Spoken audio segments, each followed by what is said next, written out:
in the garage today. Back in the garage today. Get in the garage. Back in the garage today. What's going on, guys? Back in the garage today, getting ready to work on some forks for a Kawasaki KX85. No, I don't own a KX85, neither does Noah. He rides an SX85 KTM. Brian somehow managed to convince me that by dropping the forks off here and me rebuilding them, it would be good for me in some way because I'd be able to make a video for the channel. I'm not sure who's getting the better end of the deal here. Anyway, this is not going to be a full rebuild, and I'll explain why. But it's the same process. Basically what I'm doing today, Brian got some new springs from Racetech that are better sprung to Luke's weight. The springs in there are much heavier than what he's going to need. So I'm going to switch out the springs. Obviously, we're going to trade out the oil, get some fresh fork oil in there. I do have new fork seals and dust boots that we're going to put on. But where this changes from like a full rebuild, we're not redoing all the bushings and stuff because this is what Brian asked me to do. But we will take a look at the bushings and rings and everything in there. And if they do need to be replaced, I'll let Brian know and then we can decide what we want to do with those. But still the exact same process, it's just I'm going to be reusing some of those parts. So anyway, let's get into it. So you can see we've got the forks here. This is our seal kit.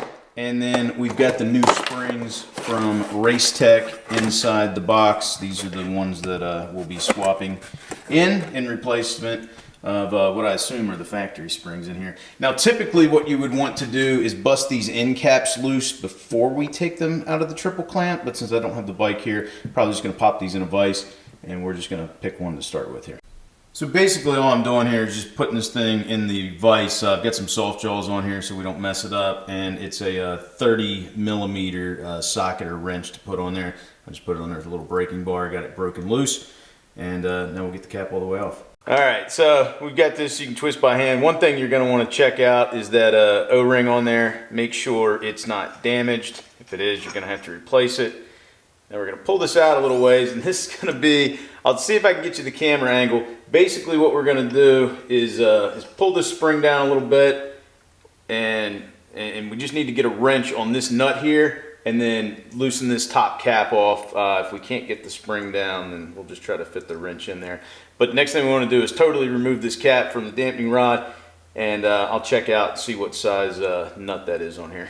Alright, so since I am not set up like a pro shop with the right vise or anything, I'm just working on it here on the ground. I've got the 17 millimeter wrench on here. There is a spacer cap there. Make sure that's down below. Basically all you got to do is just put a little tension on the spring to push it down to get the wrench on. I'm going to put the 30 millimeter ratchet back on and hold this in place and just spin this top cap off of here.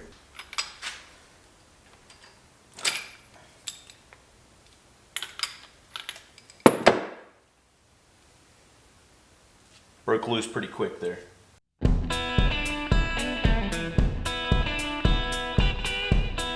Alright, we got the cap off. We're going to set the little spacer right there. Next thing we're going to do is drain this bad boy. Alright, so I've got an oil pan here. I'm just going to pull that spring out of there. Turn this up. Let this drain out. We're going to pull up and down on the damping rod here, get as much of this out of here as we can.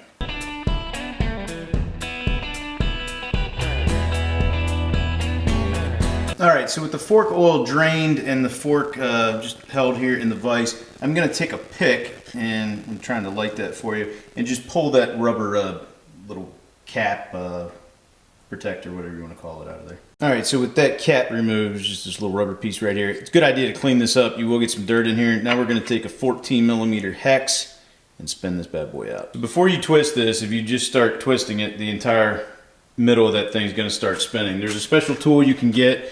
You see, I'm just using a long screwdriver to keep this assembly from spinning in here because that's what's on the other end. It's a little hard to explain. Maybe I can show you once I get it out of here.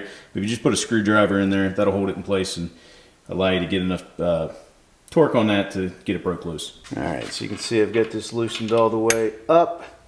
We're going to make sure to clean this. You can see there's a bunch of dirt and crap in there. And now we should, once I get the screwdriver out of here, be able to pull the damper rod assembly out of here. Basically all I did with that screwdriver, this is your damping rod assembly I just took out of here, is just put that screwdriver in there just to hold that in place to not allow this to spin as I spun that 14mm hex ratchet. So anyway, it's out of here. Now we're going to finish disassembling the fork. Alright, so for the next part of this, we're just going to lift that inner tube up a little bit, get a screwdriver or something in here just to pry up this dust boot.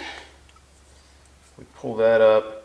There's going to be a clip ring inside of here. We're just going to take a little pick and get that clip ring popped loose. Just be careful using a pick that you don't hit your inner tube here. We don't want any nicks or anything in there because that could lead to some leaks later on. All right, so we got the snap ring off of here. I'm going to go ahead, pull that off. We're going to clean this up because this thing's dirty. And I don't know why, this is always my favorite part of getting these, of working on the tubes is where we pull them apart here. So basically all we're going to do is just almost kind of treat it like a slide hammer. There we go. We got it all apart. So now let's show you what we got to do next here before we start reassembling. Okay, so in order to get the seal off of here, the fork seal off, we've got to take these other bushings off. Most of them, if you take a look there, you can probably get your fingers in.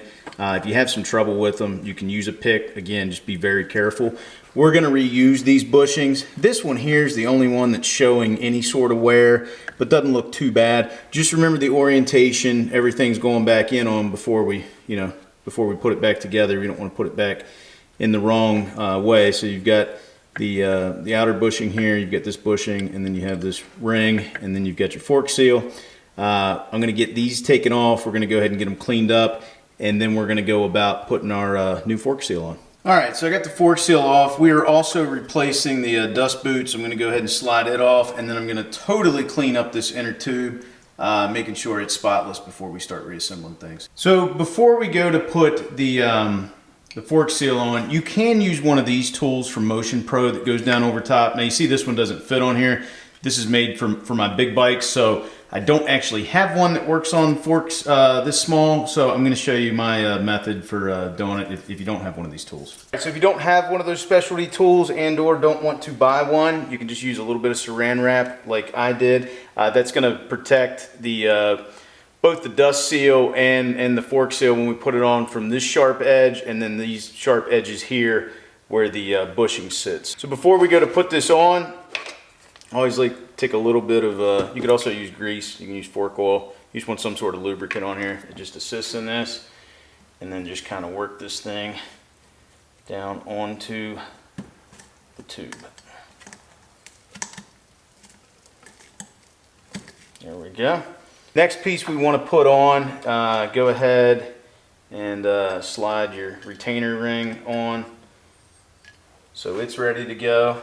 Okay, so with the seal, it's important to get the orientation right. Let me see if I can show you this on camera. This side that has the deeper groove in it is going to be facing up. This side here that has the little more shallow groove, you can also see there's a little lip. This side's going to be going down. Same deal, I'm going to put a little bit of fork oil on there and we're going to slide this one on.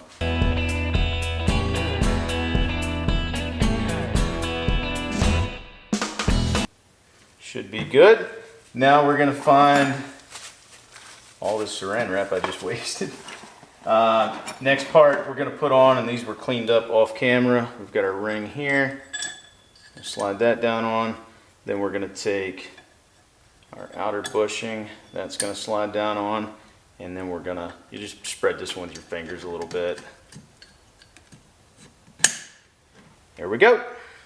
So before we start reassembling this, make sure to clean this inner part of the outer tube up, so it's spotless. We want to make sure that our dust seal and our fork seal, everything goes in there just right, mounts up perfect. We don't need a bunch of dirt and stuff in here, otherwise we take the chance of our fork seal failing prematurely. All right, so with it assembled, or at least pushed back together, got a couple of things here. One, next up we're going to get the fork seal back in. But you are going to have to use, I've got my Tusk fork seal driver. On that washer down here, you're going to have to drive that down in too, because you got to make sure that inner bushing is going into the outer tube here. If not, you're not going to have room for your fork seal. So I've got some grease here on the outer part of my fork seal. We're going to get it into place, and then we're just going to drive this in with the fork seal driver until it seats.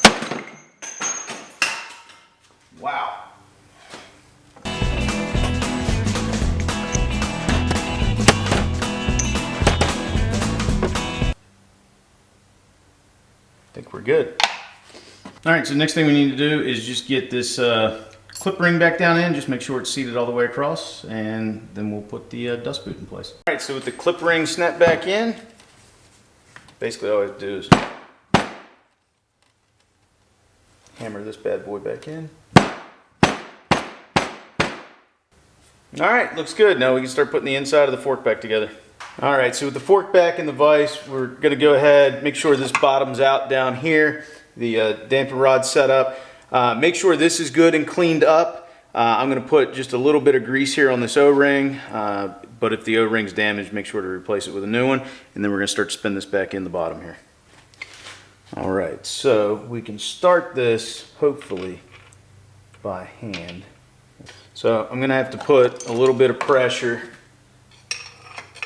on the dampening rod here. Make sure it's all the way down. I'm gonna feel it start to bite.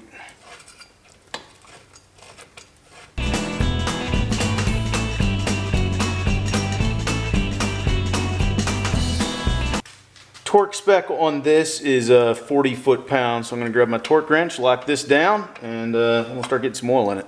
Alright, so with that assembly torqued down, I'm just going to clean up this little rubber end cap, and then we're going to pop that back into place. Alright, so now we're ready to start putting some fork oil in. You guys may notice I'm using 5 weight. Factory calls for 10 weight. We've just decided to go with, a little less weight oil in this. You may decide you want to run heavier oil in yours, like a 15 or 20 weight, depending on your application, your weight, all that kind of stuff. So you do need, I said you really didn't need any other specialty tools. I'll show you one I'm going to use here. But what we want to do is we want to make sure the fork is fully compressed, no spring in the fork, and then we're just going to start dumping some fork oil in up top here. And then as we do that, we want to make sure that we don't have a bunch of air bubbles in here. So you're just going to work the damper rod up and down a few times.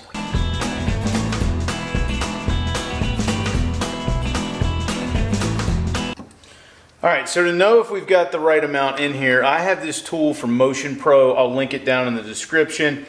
Basically, what it allows you to do is set this height setting at the correct millimeter.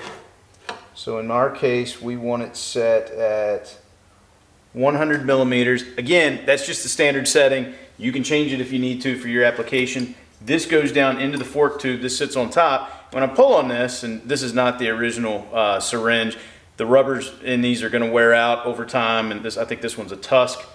So if I pull on this and we start getting fluid out, well, we're not getting any fluid, so that means we can add some more. When we get to the point it is pulling fluid out, just continue to pull all the fluid out until you're not pulling any more out, and then you know it's set at the correct height.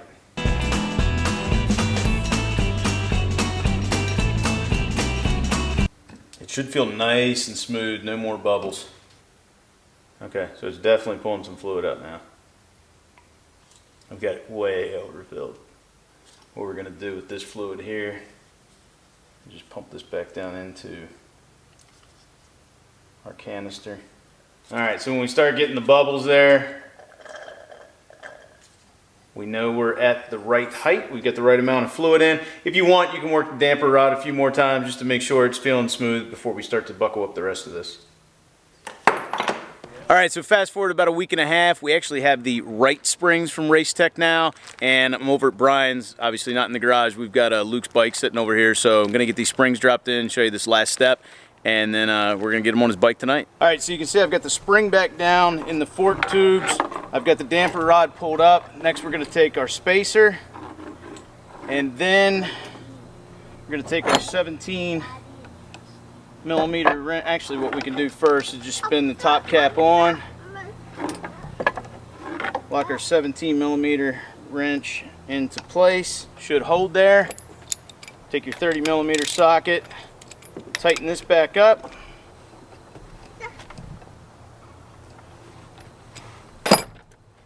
pop this off, And now all we really have to do is just spin this top cap back on until it's nice and seated, and then we're ready to put the forks on the bike.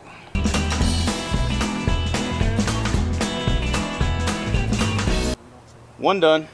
All right, guys, that's pretty much it. That's how you rebuild the forks on a Kawasaki KX85. We got the bike here behind me. Luke's gonna get to test them out this weekend because he's going out to the farm. We'll see how much better they work now that they're actually sprung correctly for him. So anyway, hope you guys enjoyed today's video. If you did, please give it a big thumbs up. If you're not a subscriber, consider hitting that subscribe button, because if you like motorcycles, well, this is the place to be. If you have any questions about the rebuild process, anything I went over in today's video, let me know down in the comment section below. And as always, I'll talk to you again soon.